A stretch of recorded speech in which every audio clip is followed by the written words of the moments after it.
대통령 방미 중 상하원 의회 지도부와의 만남이 있었습니다. 이 자리의 의미는 무엇이고 그리고 성과는 어땠는지 이 만남을 지원했던 한인 유권자센터 김동석 상임이사 전화로 연결되어 있습니다. 안녕하세요, 이사님.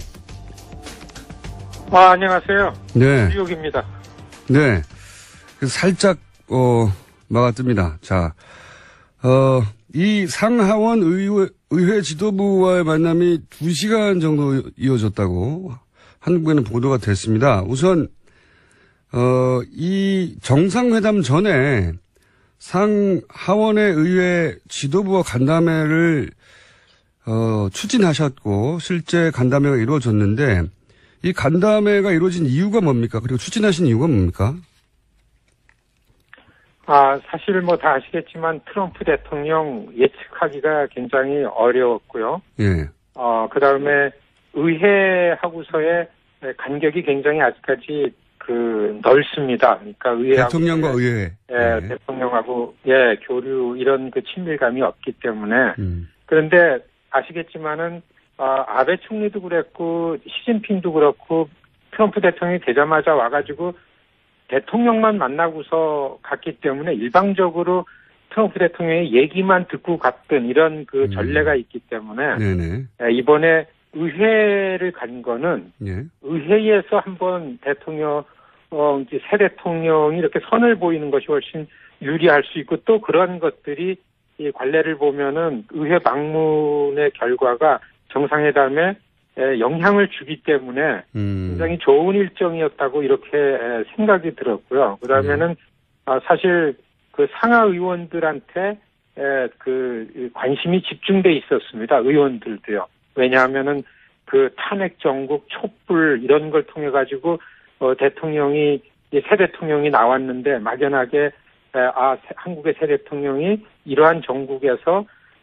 과거 노무현 대통령 쪽 사람이었던 이 정도로만 알려져 있고 그런 상황이었는데 이렇게 됐을 때에 대통령이 의회 지도부하고서 대화할 수 있는 자리만 생기면은 이건 좀 정상회담에 큰 영향을 주고 좋은 전략이 되겠다 이렇게 해서 먼저 의회를 방문하게 됐고요. 결론적으로 다 정말 그렇게 되고서 아주 성공적이었다고 이렇게 평가가 되고 있습니다. 그렇군요. 한미 정상회담을 이해하려면 이제 워싱턴의 눈으로 봐야 한다고 평소에도 쭉 말씀하셨는데, 백악관과 의회가, 그러니까 트럼프 대통령과 미 의회가 사이가 그렇게 좋지 않았다, 잘 몰랐다, 그렇게 말씀하셨지 않습니까? 그렇습니다. 거기에 책임이 있을 것도 아닌데, 제가, 워싱턴 눈으로 보자 하는 건 지금 워싱턴이 그냥 다른 나라에서 볼 때는, 정상끼리의 만남이라는 걸로만 일반적으로 보여지는데, 워싱턴에서는 지금 권력이 크게는 백악관하고 의회 2개가 평소에 있는데, 지금은 백악관하고 공화당하고 민주당, 이렇게 세 권력 주체가 있다고 해도 틀리지가 않습니다. 그런데 이럴 때에 대통령이 의회를 방문하면은 워싱턴 의회도 지금 여당과 야당이 같이 앉기가 너무 힘듭니다. 같이 앉는 자리가 별로 없는데 이게 만일에 다른 나라 정상이 의회에 들어와서 양당 지도부가 그것도 상원 하원 다 앉는다 그러면은 한미 간에 현안이 돼 있던 거를 허심탄회하게 이야기할 수가 있는 기회가 되겠다. 왜냐하면 트럼프 대통령은 별로 다른 사람 얘기를 듣지 않고 듣는다 그래도 그거와 관계없이 일방적으로 계속 얘기를 해대는 스타일이기 때문에 의회에 들어가서 현안을 놓고서 미국의 지도부들하고 얘기하는 자체가 의회는 굉장히 안정적이고 또 상식적인 대화가 다 되는 거기 때문에 그렇기 때문에 이번에 그런 전략이 잘 맞아떨어진 것 같아요. 상원, 하원 지도부가 전원이 다 동원이 돼서 저희는 사실 새 대통령이 됐기 때문에 상하 양원 합동회의 연설을 추진했었습니다. 근데 워낙 시간이 없었고, 그 다음에 이 의회가 양당이 너무 정파적이기 때문에, 가능성을 점점 갖기가 어려웠었는데, 이 한 2주 전에 문정인 특보가 다녀가시면서 좀 발언을 하신 것 때문에 네. 굉장히 관심이 쏠리게 됐습니다. 오히려 더. 그러다 아시겠지만은, 예, 그 다음에 미국 시민이 북한에 억류돼 있다 나와가지고 6일 만에 또 죽었어요. 네. 의회에서 아주 굉장히 강경한 분위기가 조성이 됐고, 그렇기 때문에 더욱더 한국의 새 대통령에 대한 관심이 집중돼 있으니까, 의회의 대통령이 되니까 의회 지도부가 관심을 많이 가서 다 모이게 됐습니다. 정말 예. 그 공화당, 상원 공화당 지도부다, 하원 공화당 양당의 지도부가 다 와가지고 굉장히 오랫동안 진짜 이례적인데 한 시간씩 네네. 하원 1시간, 상원 1시간 대화를 했습니다. 그러니까 지금 그 워싱턴 분위기에서 상하원 지도부 모두 그리고 상하원의 공화당과 민주당 모두가 함께 모여서 1시간씩 이렇게 대화를 한다는 것은 굉장히 이례적인 거라는 거죠? 그렇습니다. 그리고 대통령한테 질문이 한 20여 개 이상이 쏟아진 질문을 굉장히 차분하게 다 받아내고, 그 결과가, 특별히 하원 의장이 그 문재인 대통령하고 간담회 끝난 다음에, 상원도 다 끝난 다음에 그 내용을 종합해서 그 성명을 낼 정도였었습니다. 안심해도 되고 우리가 갖고 있던 그런 생각이 아니고 이 새 대통령하고 한미 관계가 탄탄하다는 거를, 이런 것들을 우리가 확인할 수 있었다라는 내용이 이제 그 이튿날 예정된 정상회담 쪽에 이렇게 전달이 된 거죠. 그렇군요. 그렇기 때문에 네. 이사님은 이제 의회 방문이 성공적이라고 보시는 건데, 그러면 어떤 걸 물었고 어떻게 답했길래 성공적이라고 보시는 겁니까? 정상회담 준비하는 과정에서는 어떻게 해서든지 사드 문제는 현안으로 얘기하지 않기로 이미 준비가 돼 있었습니다. 네. 그런데 그럼에도 불구하고 북한 문제가 갑자기 굉장히 긴장되게 올라오는 바람에 의회 내에서는 또 워싱턴 그 전문가들 속에서는 그럴수록 사드가 빨리 배치가 되고 이래야 되는데 한국 정부의 반응이 좀 탐탁지 않다만 이런 분위기가 있었었는데, 역시 시작하자마자 제일 먼저 질문한 사람이 하원 군사위원장이 네. 대통령에게 사드 관련한 의견을 질문을 했습니다. 그리고 폴 라이언 의장도 그 문제를 짚었고요. 그 다음에 상원의 린지 그레이엄이라는 의원도 그 사드 관련한 그 짚었습니다. 그런데 문재인 대통령의 답변이 이 국민들을 납득하는 거는 민주주의 방식인데, 촛불도 미국식 민주주의에 의해서 촛불 국민이 직접 참여해가지고 대통령이 된 난데, 이런 절차적인 면이 분명히 있다라는 걸 알고 사드가 합의된 사항인데 번복할지도 모른다는 의구심은 갖고 있지 않아도 된다. 이런 질문에 오히려 맥손베리라는 하원 군사위원장입니다. 네네. 이분 별로 이런 데 안 나오는 분인데, 그거를 알고서 그렇게 입장을 가져주고 설명이 고맙다라는 땡큐, 커멘트도 할 정도고 그랬고요. 그 다음에 개성공단에 관한 문제도 나왔고, 평창올림픽이 북한을 초청했는데 그게 북에다가 좀 좋지 않은 시그널을 주는 거 아니냐, 이런 질문도 나왔고서요. 그 다음에 북한이 무기 생산한 게 어떻게 팔려나가는 거에 대해서 알고 있느냐, 중국의 역할을 어느까지 생각을 하고 있느냐, 굉장히 많은 대화가 잘 되기 때문에 아마 의원들이 다 허심탄회하게 대화를 하고, 이렇게 가지고 전반적인 게 여기서 많이 한미 관계, 특히 새 대통령에 대한 미국 의회에 갖고 있던 생각들이 여기서 많이 걸러지는, 이런 과정이 됐고, 그렇기 때문에 저는 좀 이 의회 방문이 참 잘 된 거다, 이렇게 보여졌습니다. 보게 됐습니다. 그렇군요. 폴 라이언이면 하원 의장이지 않습니까? 그렇습니다. 네. 방금 말씀하신 펠로시는 민주당 대표 아닌가요? 네. 네, 그러니까 하원에서는 폴 라이언 의장이고 넘버원이고, 민주당 쪽에 낸시 펠로시가 대표고, 그 다음에 케빈 메카티라는 공화당 대표도 참가했고요. 스탠리 호이어라는 민주당 원내대표도 참가를 했고, 그다음에 에드로이스 외교위원장, 엘리엇 앵게리나 민주당 외교위원회 간사, 군사위원회 위원장 간사, 그다음에 상원에서는 그 미치 매코넬이라는 대표요. 그다음 민주당 대표인 찰스 슈머. 사실 상원에서 여야 대표들이 다 앉는 자리가 트럼프 대통령 취임하고 나서 요번에 아마 3번째인가 그렇다 그럽니다. 그좀 자기네들끼리도요.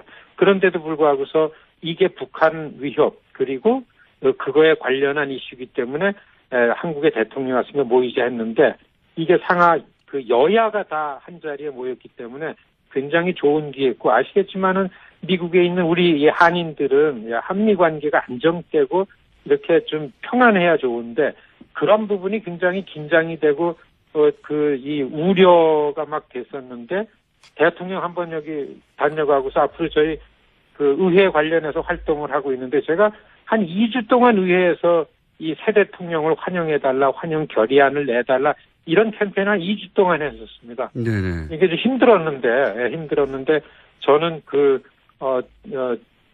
목요일 오전에 대통령 의회 방문으로 힘든 거 그냥 다 잊어버렸습니다. 그렇군요. 그러니까 워싱턴에서 지금 같이 운동하시는 분과 그리고 황임 이사님이 추진했던 이 만남은 굉장히 성공적으로 끝났다는 게 이사님의 평가이기도 하고 그리고 공화당 민주당 의원들의 반응이기도 합니까? 혹시 들어보셨습니까? 그렇죠.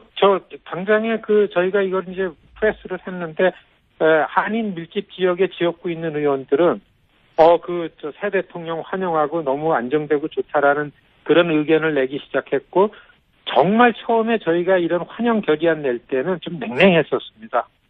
쉽지가 않았습니다. 저희가 이걸 몬비어 사건도 있었고요. 예. 그렇죠. 예. 아주 북에 대해서는 그리고 한국의 새 대통령이 북에 대한 안보적인 유연성을 강조한다 했기 때문에 더 긴장이 됐었는데 그걸 했기 때문에 아마 정상회담에서 그 북한 관련해서 지금 한국 미디어에서 평가되는 게 훨씬 더 유연성, 주도권을 가졌다라는 게 틀리지 않고 그럴 수 있었던 거는 의회에서 이미 이 대화를 통해 가지고 의회 지도부들이 다 이해됐기 때문에 그렇게 되지 않았나 그렇게 생각됩니다. 알겠습니다. 그리고 이제 초반에 화제가 됐던 게 이제 방문의 첫 일정이 장진호 전투 기념비 방문이어서요. 저희 국내 언론에서는 미국 해병대 홈페이지의 반응을 보고 이 장진호 전투 기념비가 해병대 사이에서는 큰 반향을 불러일으키구나 정도로 보도가 됐는데 미국에서 보시기에는 어떻습니까? 이 장진호 전투 기념비를 방문한 것이 실제 워싱턴에 어떤 일정 정도 영향을 미쳤습니까? 아니면 이건 그냥 해병대 정도의 반응인가요? 사실 요번에 대통령 방미 직전에 인도 나렌드라 총리가 이틀 왔었습니다. 네. 그때서부터 외국 정상들이 이제 워싱턴 오는 게 그 미디어들 반응이 별로 없습니다. 전혀 이제 안 되고 있기 시작했는데 이 문재인 대통령께서 워싱턴 방문한 것 중에 가장 미디어에 많이 커버된 게 이제 그 해병대 박물관에 가서 장진호 전투 기념비 헌화한 거요. 거기에서 대통령께서 그렇게 피난민, 미군이 미 해병대가 구해준 피난민인의 아들이 지금 대통령이 돼서 왔다. 내가 그런 사람이다. 이런 발언을 하지 않았습니까? 저희는 사실 그 내용이 나오자마자 그거를 써가지고서 의원들한테 그 다음날 의회 방문이 있기 때문에 의원 보좌관들한테 다 보냈습니다. 이제 우리 캠페인을. 그런데 그게 얘기거리가 되고 많이 보도가 되고 사실 아시겠지만 그런 부분들이 굉장히 주목을 받고 인기입니다. 그래서 마침 우리 지역구에 있는 하원 아주 거물급인데 저희한테 이메일 보내는데 이런 스토리가 있었구나라고 하면서 나는 한국의 새 대통령을 미국이 환영을 하고 왜냐하면 이런 발언들을 의회 기록물에 남기려고 그런다 이런 대답도 받고 그럴 정도로 해병대 기념비 장진호 전투 기념비 방문한 거는 굉장히 잘하고 아주 신선하게요. 굉장히 말씀을 잘하신 거 아닌가, 이렇게 보여집니다. 알겠습니다. 마지막으로 한 가지만 더 질문 드리겠습니다. 이건 이제, 이사님께 듣고 싶은 이야기들은 이제 국내 언론에서는 커버하지 못하는 현지에서의 분위기를 제가 듣고 싶어서 그런 건데, 이번 방문이 현지 교민들에게는 이 정상회담이 어떤 의미를 가졌습니까? 말씀하신 그런 결과가? 사실 미국의 한인 교민들은 어떤 분이 대통령이든 하여튼 미국에 찾아오면은 이게 사실 시집 온 사람들의 친정 부모가 오는 것 같은 그런 느낌이지 않습니까? 그렇기 때문에 누가 오든 많이 환영을 하는데 이번에는 자발적 환영대가 진짜 많았습니다. 이전에는 한국에 새 대통령이 온다 그러면은 공관에서 이렇게 선정된 사람들이 모여서 있는데 이번에는 워싱턴인데도요. 전국에서 그냥 그 비행기 타고 서로에 초청받건 안 받았건 지나다니는 이런 길에 이렇게 현수막 누가 보면 진짜 관제 환영 인파처럼 절대 그럴 겨를이 없을 텐데 그래서 그리고 또 이런 게 있습니다. 교민들도 그렇겠지만은 미국 정치인들이 가장 긴장을 하고 겁먹는 거는 문재인 대통령이 국민 지지도가 높다는 겁니다. 트럼프 대통령하고 계속 비교를 하는 거예요. 예. 그런데 한국은 국민이 직접 탄핵을 하지 않았습니까? 지금 한쪽으로는 트럼프 탄핵 얘기가 나오지 않습니까? 예. 그렇기 때문에 국민 지지도가 높은 대통령이라는 것 때문에 아마 의회 방문했을 때 의원들이 이렇게 되게 무게 있게 지도부가 다 동원이 되고 그랬던 걸로 비춰주고 이전의 관례를 비교해 보면은 그런 이유가 분명히 있다고 보여집니다. 알겠습니다. 오늘은 여기까지만 듣고요. 저희가 조만간 다시 한번 시간을 마련해서 교민들 이야기도 좀 자세히 들어보고 싶습니다. 오늘은 여기까지 하겠습니다. 오늘 말씀 감사합니다. 네, 안녕히 계십시오. 네. 미주 한인 유권자센터의 김동석 상임 이사였습니다. 뉴스공장의 미국 전문가, 대표 전문가, 아산정책연구원의 김준 박사님 나와 계십니다. 네. 안녕하십니까. 안녕하세요. 네, 늦어가지고 헐레벌떡 방금 들어오셨어요. 원래. 많이 막혀요. 청취자분들 빨리 준비하셔야 됩니다. 원래 저랑 같이 이 방송을 시작했어야 되는 건데, 네. 앞에 내용을 전혀 못 들었어요. 네. 김동석 이사님 말씀은 이제 우리 언론에서 이제 그러니까 공화당, 민주당 다 포함된 의회 지도자 간담회 2시간에 대해서 그게 어떤 의미를 갖는지 이제 크게 보도가 안 됐는데, 그게 있었다. 이게 잘 진행됐다 정도였지. 근데 김동석 상임이사 미국에서 이 의회 만남을 계속 추진했고 밀었던 그런 운동을 했던 이분의 입장에서 보자면 여야 공화당 민주당 지도부가 한 번에 다 모이기도 굉장히 힘들고 실제 대표나 하원 의장이나 주요 인사들이 왔고 그리고 집중적으로 질문 공세를 공격적으로 했는데 원베어 사건 등에서 그리고 이제 북한과 유화적인 제스처를 취한다고 하니까 미국과 전혀 다른 방향으로 갈까봐. 근데 실제는 굉장히 답변도 잘 됐고 그래서 대단히 성공적이었다. 미국에서 보기에는, 교민들이 보기에는. 그 부분부터 똑같이 평가하십니까? 네, 저도 굉장히 좋았던 것 같고 일단 모였던 사람들 몇몇이 저는 이제 하원도 봤지만 상원이 사실은 외교 안보 쪽은 더 힘이 세거든요. 네, 상원 그래요? 보면은 그 하원은 이제 보통 일반 사람들의 생활을 예산 경제 문제, 그렇죠. 세출 세입, 소상공인 그렇죠. 그러니까 이제 인디비주얼, 약간 개인들의 어떤 삶을 좀 봐야 되는 거고 상원 좀 거시적인 시각에서 나라를 이끌어라 외교 안보 같은 것들. 네, 그래서 보면은 맥케인이라든지 밥 코커 지금 외교위원회 이제 위원장이고 미치 매커넬 공화당의 이제 상원 대표. 다들 많이 모였더라고요. 그래도 한 자리 라이언은 넘버원 아닙니까 사실 차기 주자. 라이언이 하원에서의 하원 의장으로 이제 넘버원이죠. 그렇지만 아니, 차기 주자로도 넘버원 아닌가요? 차기 주자로도 얘기가 나왔는데 몸이 좀 아프다는 얘기를 들었어요. 저는. 그래갖고 그런 디테일한 것까지. 어쨌든 유력 인사들이죠 다. 그럼요. 네. 정말 유력 인사들이고. 근데 구체적인 대화 내용 일부만 나왔는데. 제가 그 자리에 있었던 사람한테 간접적으로 들었는데, 답변을 굉장히 잘했다. 네. 잘해서 자기가 깜짝 놀랐다. 근데 깜짝 놀랐다고 하는 분의 평소 실력이 약간 의심스럽긴 하지만, 대답을 굉장히 잘했다는 평가. 예전 분하고 비교해갖고 깜짝 놀란 건 아니지. 저는 CSIS 그걸 봤었거든요. 그러니까 나중에 그러니까 우리가 계속 저희 방송에서 욕했던 뭐 이렇게 마이클 그린 뭐 친일파 이러면서. 이게 뭐 이렇게 친밀한 그러니까는 문재인 대통령한테 굉장히 친근한 그 청중은 아닌데 CSIS 그 연설을 하고 그다음에 Q&A가 있었어요. 질문하고 응답. 연설 아주 좋았어요. 저 연설까지는 봤어요. 연설도 좋았고 그다음에 이제 응답 질문 응답하는데 CSIS는 외교 안보 미국 싱크탱크. 그렇죠. 워싱턴에서 넘버원이라고 하는 그래서 대통령이 직접 갈 정도에. 그럼 친일파라고 제가 계속 뭐라고 했던. 거기 일본에서 돈을 많이 되니까. 그렇죠. 거기 이제 돈을 많이 받으면 친일파가 돼요. 아니 뭐 돈 주는데 어쩌겠어요. 그러면은. 어쨌든. 근데 질의응답을 한 4개 정도 했던 것 같아요. 근데 뭐 답변 굉장히 잘하셨고 그리고 이거는 이제 사전에 준비된 거는 분명히 아닌 것 같은 게 몇 번 자꾸 물어보셨어요. 뭐라고요? 잠깐만요. 기다려봐요. 그리고는 질문이 사전 준비된 게 아니었다. 통역도 당황해갖고 이제 프로페서 문재인이라는 프로페서 문재인이라고 했습니까? 실수를 하기도 했고. 근데 제가 대부분 프로페서가 오는 자리니까 거기가. 근데 아니 문정인 특보하고 이제 헷갈린 거예요. 그렇군요. 그리고 그래서 제가 그 예전에 그 박근혜 전 대통령 때의 그 클립 다시 한번 봤어요.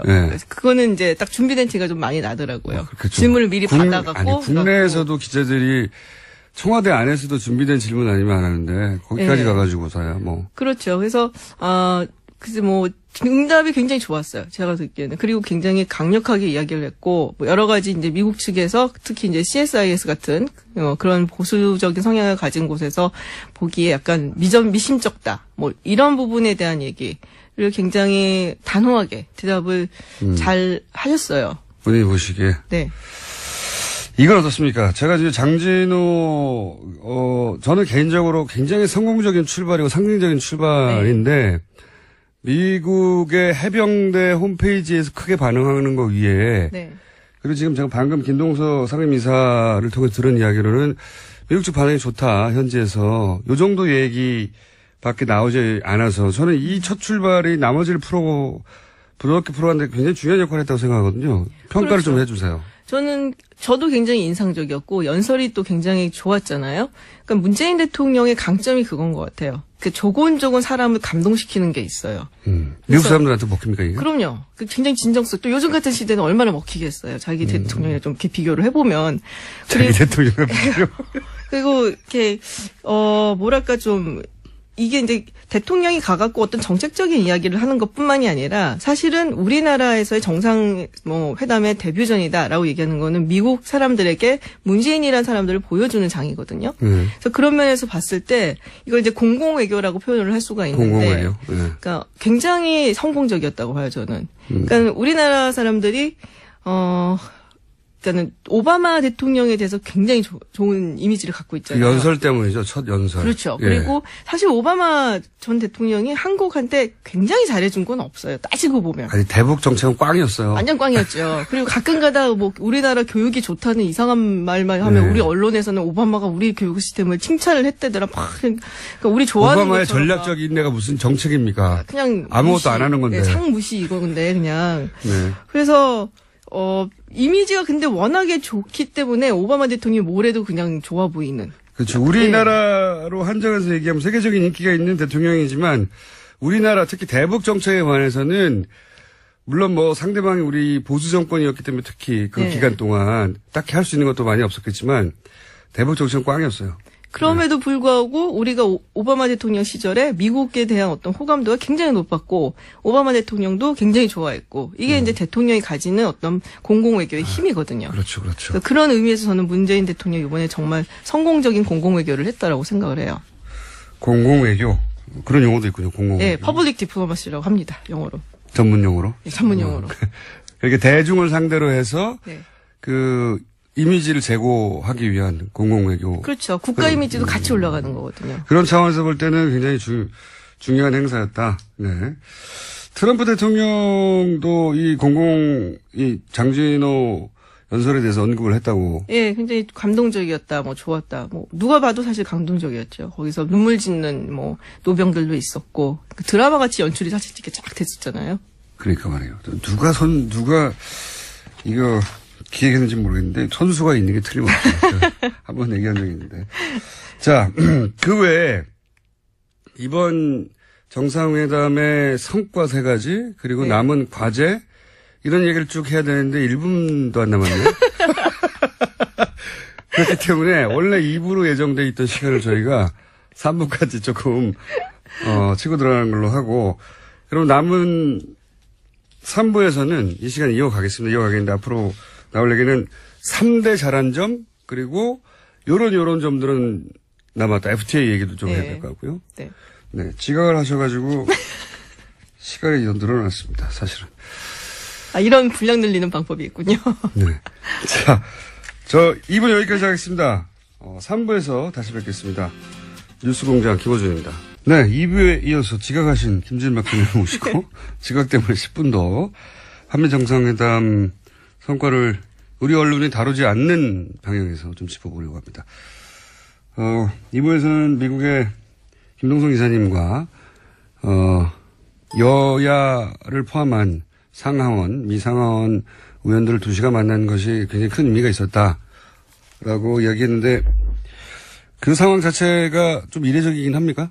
그렇죠. 보통은 이제 뭐 상하원 합동 연설 뭐 이런 거는 연설을 하는 건 예, 그런 건 있죠. 그건 이제 사실은 공식 방문을 했을 때 이제 방문 여러 가지 레벨이 있잖아요. 근데 이번에 문재인 대통령 공식 실무 방문이었고 그럼에도 불구하고 합동 연설 해달라는 요청도 사실은 있었어요. 근데 우리 측에서 이제 안 하기로 결정을 했었고 개인적으로 좀 만나고 뭐 이런 건 있지만 간담회를 이런 식으로 이렇게 딱 잡아갖고 그것도 상당히 이제 지명도가 있는 의원들이 와서 전부 다 총출동을 해서 2시간 동안 압박 면접하는. 그렇죠. 압박 면접이죠. 이제 어떤 사람인지 좀 보자 자기들도 뭐 이런 거죠. 미국에서는 사실은 의회가 차지하는 위상이 워낙에 크기 때문에 우리가 상상하는 우리의 여의도를 상상하면 안 됩니까? 다르죠. 굉장히 다릅니까? 다르죠. 의회가는 미국 헌법을 보면은 1조가 의회예요. 의회에 관한 거예요. 그러니까 그만큼 제일 중요하다는 국민을 대표하니까. 예. 그래서 대통령이 그래서 막 맘대로 하기가 조금 어려워요. 의회 권한이 우리보다 훨씬 세군요. 네.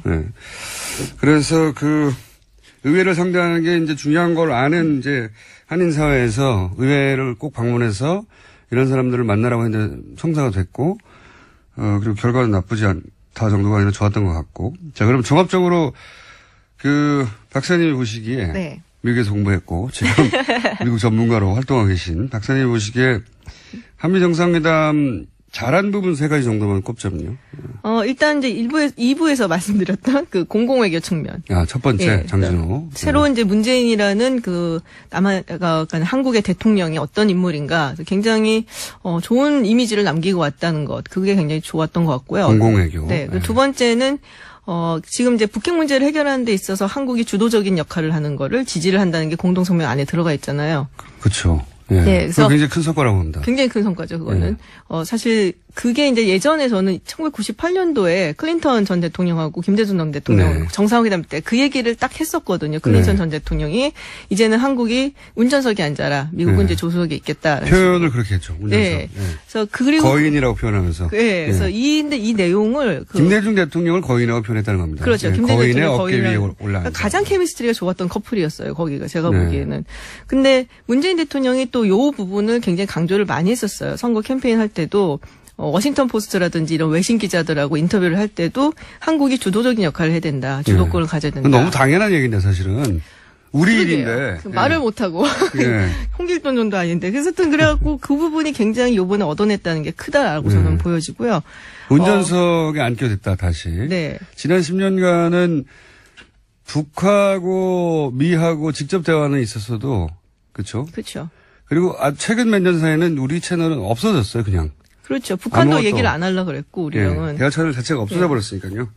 그리고 저는 이게 사실 되게 중요한 게, 이번 정상회담이 사실은 미국과의 어떤 관계를 개선한다든지 좀 뭐 좋게 한다든지 물론 이런 것도 중요하지만 국내적인 메시지를 던지는 게 훨씬 더 크다고 봤어요.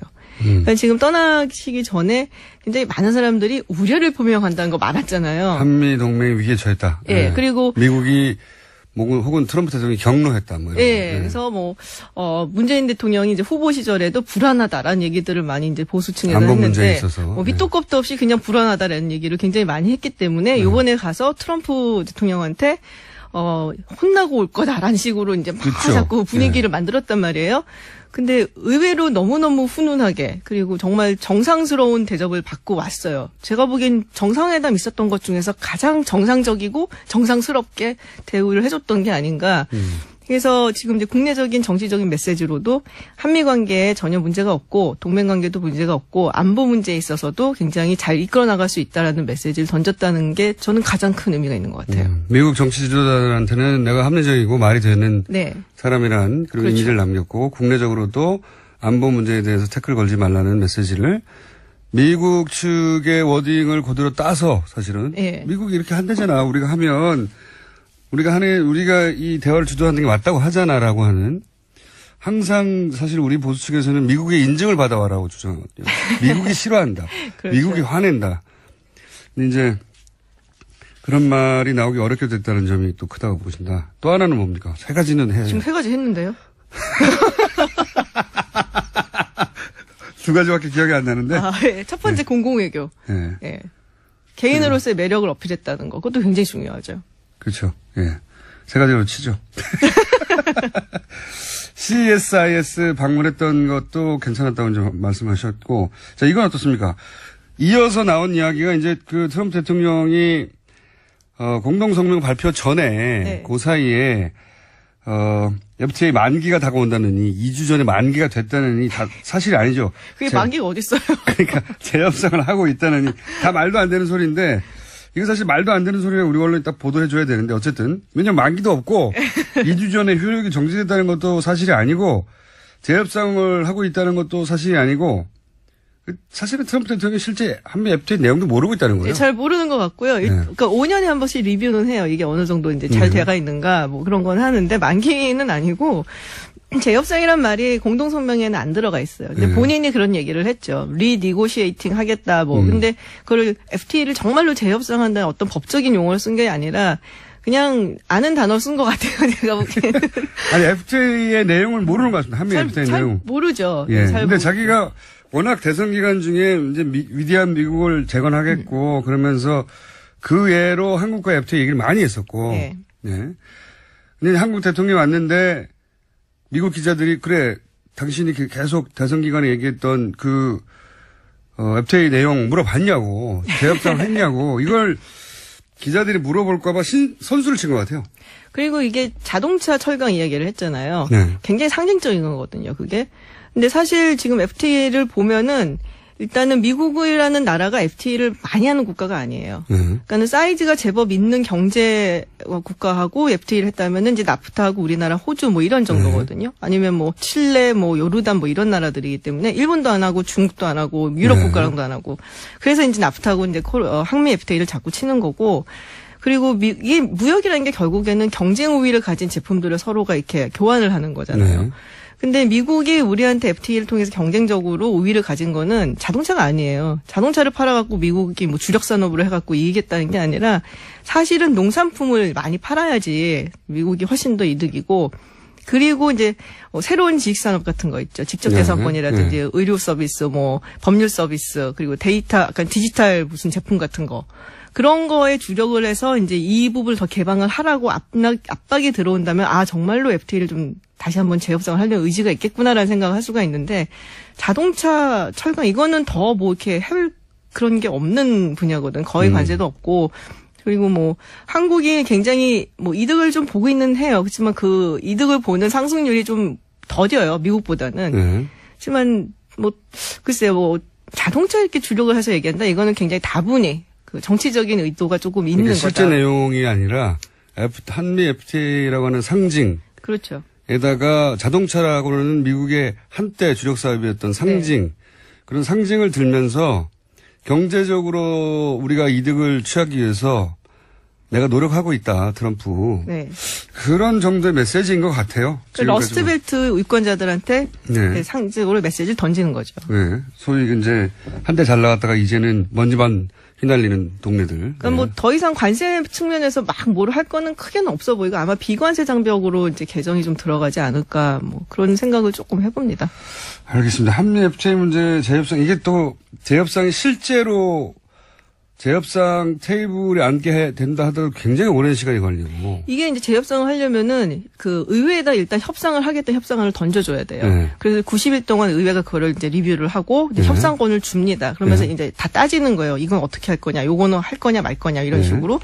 그 다음에 이제 들어가게 되고 지금 나프타 그 과정에 있거든요. 의회 과정에. 그 다음에 이제 재협상 그 지난한 협상 과정을 거쳐야 되고 가지고 오면 또 의회에서 비준을 해줘야 돼요. 그래서 트럼프 임기 4년 뭐 재선이 안 된다 혹은 그거를 이제 만약에 해놓으면은 4년 내에 할 수 있을까? 저는 그렇게 보지 않아요. 그래서 우리한테 당장 닥친 뭐랄까 눈앞에 있는 어려움이나 위기가 아니다. 제 문제 같은 경우는 그렇죠. 지난한 과정이 있기 때문에 의지가 있다 하더라도 호들갑을 떨 일은 전혀 아닌 것 같고 이제 짚어보고 싶은 것은 이걸로 마지막 질문을 대신할게요. 개인적으로 가장 찝찝했던 거는 이 한미일 동맹이라는 저도요. 그러시구나. 네. 네, 저를 전문가로 쳐주십시오. 한미일 동맹이라는 문구예요. 사실은 물론 뭐 트럼프가 요구했겠죠. 한미일 동맹이라는 워딩을. 근데 지금까지는 이제 일본, 미국의 동맹의 하위 동맹 개념이란 말이죠. 그렇죠. 우리가. 그렇다고 생각하면 이건 아베가 원했던 박근혜 전 대통령 시절에 그런 삼각 동맹인데 이게 이제 일본 우익이 오랫동안 원했던 이제 한반도 재진출 이런 것도 포함하고 있고 그러니까 한반도 유사시 뭐 전쟁이 났을 때 일본이 남한의 동의 없이 한국의 동의 없이 북한 영토에서 작전을 상륙할 수 있다. 이런 내용을 담고 있는 우리로서 굉장히 어떤 식으로든 바로 잡거나 혹은 한국의 이해를 일본의 이해와 대등하게 거기 반영하거나 해야 되는 과제가 있는 부분이잖아요. 한미일동맹. 그렇죠. 뭐 제가 할 얘기를 다 하셔갖고 지금 근데 좀 찝찝했어요. 그 부분이. 그러니까 전체적으로 봤을 때 나쁘지 않은데 그런 부분이 조금 찝찝했고 뭐 북핵 문제 해결에 주도권을 갖는다 해도 어쨌든 강론 부분에서 여전히 틀린 건 사실이니까 그 부분도 어떻게 풀어나갈지는 아직 과제고 그래서 뭐 아마 G20 때 이제 한미일 정상회담 뭐 있을 거라고 얘기들을 하더라고요. 또 한중 정상회담도 있을 거라고 그러고 그때 이제 그때 나오는 거를 좀 봐야지 되지 않을까 싶어요. 좀 찝찝해요. 한미일 동맹이라는 문구는 찝찝하고 이 문구가 사실은 한국과 미국의 정상이 만났는데 한미 동맹 얘기만 하면 되는데. 그렇죠. 지금 아베 총리가 되게 좋아하고 있을 것 같아요. 저도 그 부분이 이거는 이제 거꾸로 짐작이긴 합니다만 일단 트럼프 미국 쪽에서 요구했던 문구일 것이고 그러니까 한미 동맹은 한미일 동맹이라고 하는 더 큰 동맹에 종속되는 개념으로 이걸 지켜줘야 된다라고 하는 근데 이건 뭐 우리가 빼다가 요구할 수가 없는 거니까. 그렇죠. 네, 이게 찝찝하고 이 부분은 이걸 뺄 수 없다면 이 한미일 동맹이 일본의 이해 정도 수준으로 우리 이해가 반영되게 고쳐나가야 할 텐데 그럼 김준현 박사님 그 일을 해낼 수 있을까요? 저는 그냥 미국만 하는 사람이라서 일본은 별로 이렇게 신경 쓰지 않는다.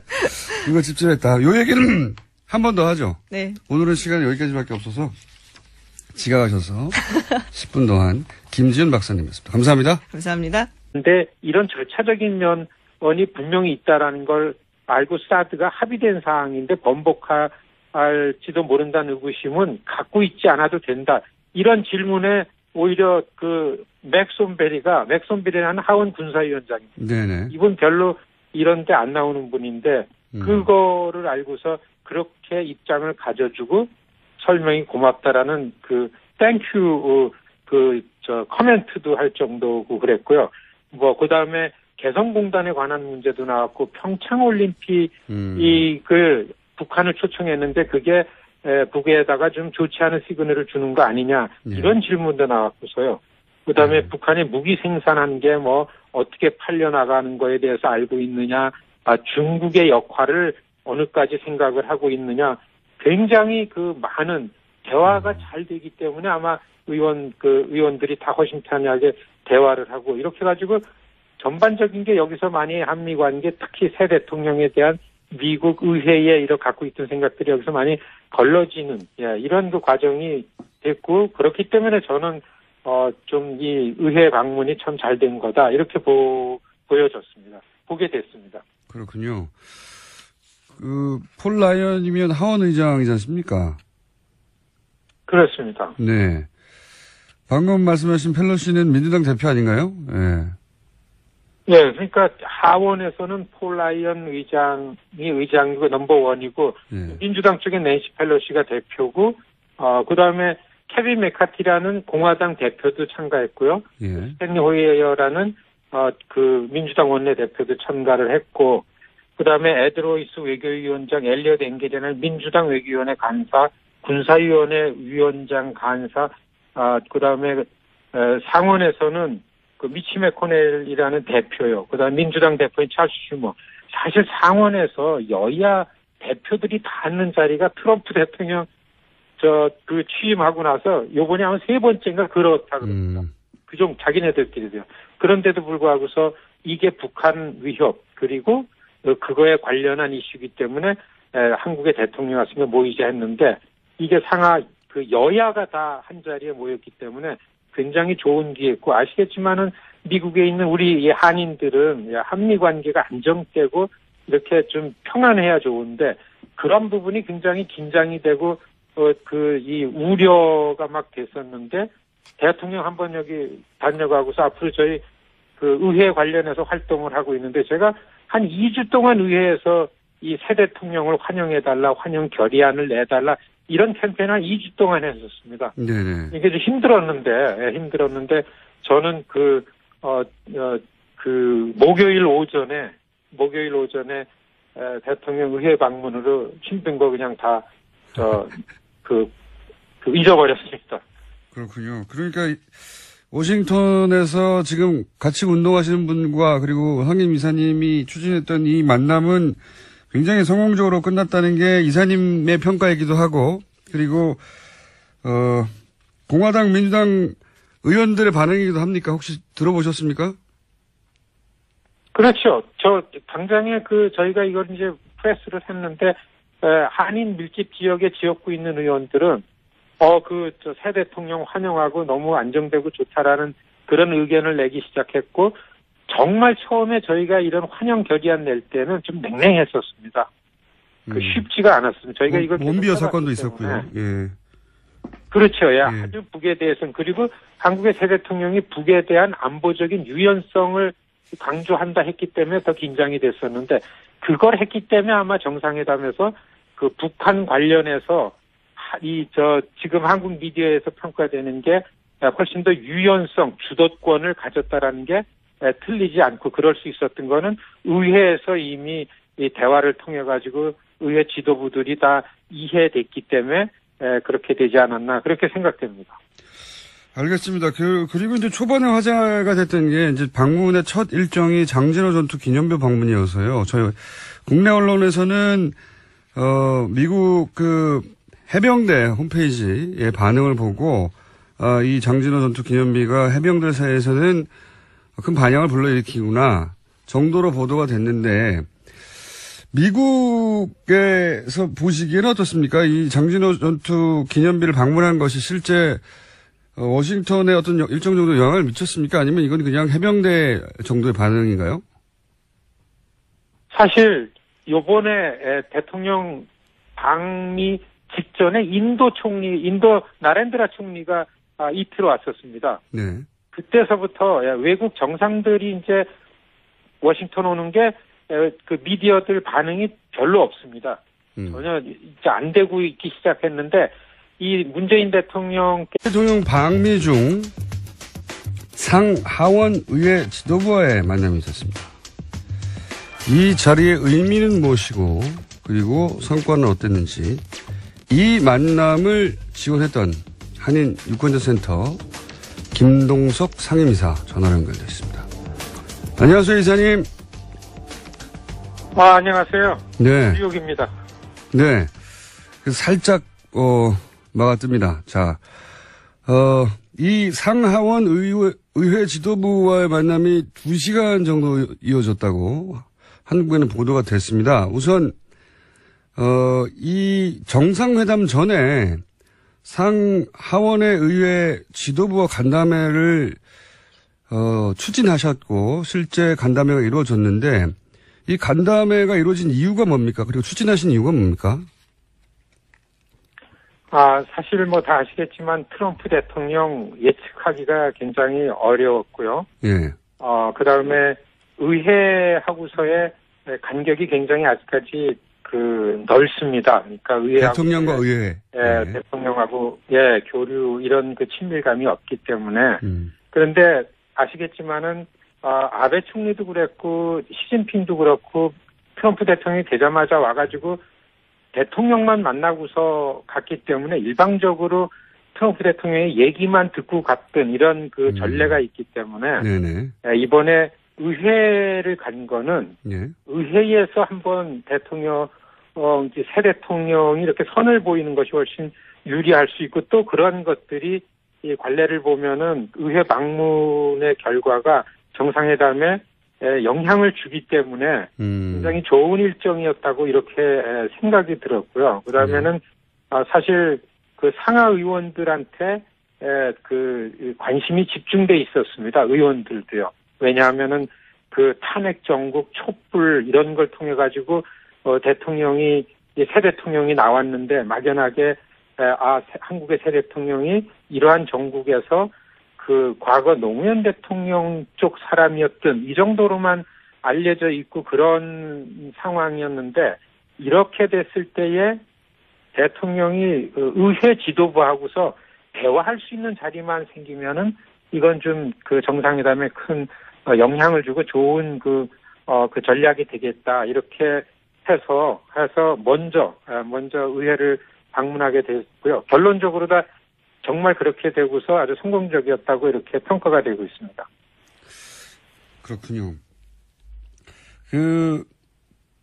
한미 정상회담을 이해하려면 이제 워싱턴의 눈으로 봐야 한다고 평소에도 쭉 말씀하셨는데, 백악관과 의회가, 그러니까 트럼프 대통령과 미 의회가 사이가 그렇게 좋지 않았다, 잘 몰랐다, 그렇게 말씀하셨지 않습니까? 그렇습니다. 거기에 책임이 있을 것도 아닌데, 제가, 워싱턴 눈으로 보자 하는 건 지금 워싱턴이 그냥 다른 나라에서 볼 때는 정상끼리의 만남이라는 걸로만 일반적으로 보여지는데, 워싱턴에서는 지금 권력이 크게는 백악관하고 의회 두 개가 평소에 있는데 지금은 백악관하고 공화당하고 민주당 이렇게 세 권력 주체가 있다고 해도 틀리지가 않습니다. 그런데 이럴 때에 대통령이 의회를 방문하면은 워싱턴 의회도 지금 여당과 야당이 같이 앉기가 너무 힘듭니다. 같이 앉는 자리가 별로 없는데 이게 만일에 다른 나라 정상이 의회에 들어와서 양당 지도부가 그것도 상원 하원 다 앉는다 그러면은 한미 간에 현안이 돼 있던 거를 허심탄회하게 이야기할 수가 있는 기회가 되겠다. 왜냐하면 트럼프 대통령은 별로 다른 사람 얘기를 듣지 않고 듣는다 그래도 그거와 관계없이 일방적으로 계속 얘기를 해대는 스타일이기 때문에 의회에 들어가서 현안을 놓고서 미국의 지도부들하고 얘기하는 자체가 의회는 굉장히 안정적이고 또 상식적인 대화가 다 되는 거기 때문에 그렇기 때문에 이번에 그런 전략이 잘 맞아떨어진 것 같아요.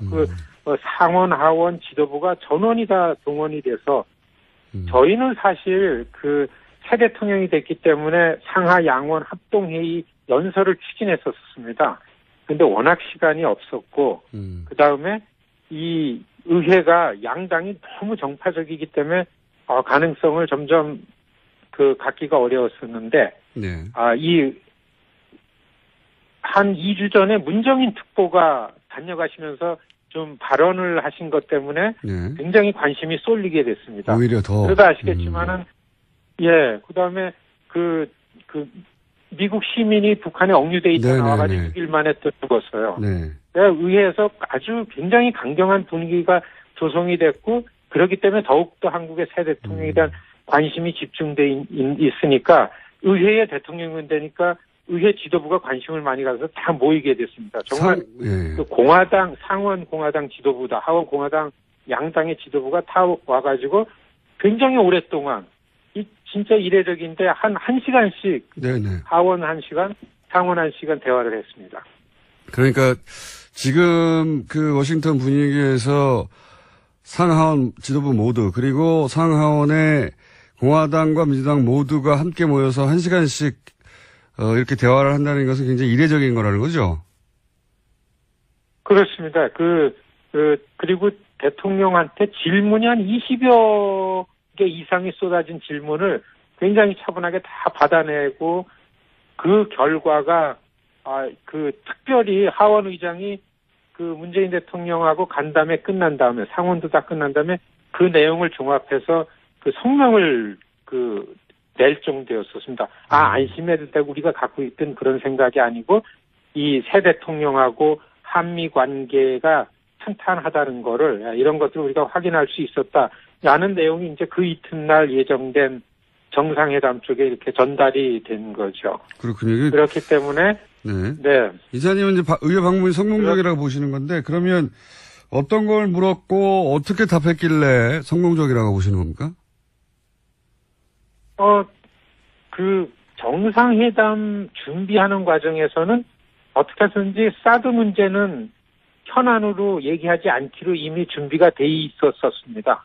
네. 그런데 그럼에도 불구하고 북한 문제가 갑자기 굉장히 긴장되게 올라오는 바람에 의회 내에서는 또 워싱턴 그 전문가들 속에서는 그럴수록 사드가 빨리 배치가 되고 이래야 되는데 한국 정부의 반응이 좀 탐탁지 않다, 이런 분위기가 있었었는데 역시 시작하자마자 제일 먼저 질문한 사람이 하원 군사위원장이 네. 대통령에게 사드 관련한 의견을 질문을 했습니다. 그리고 폴 라이언 의장도 그 문제를 짚었고요.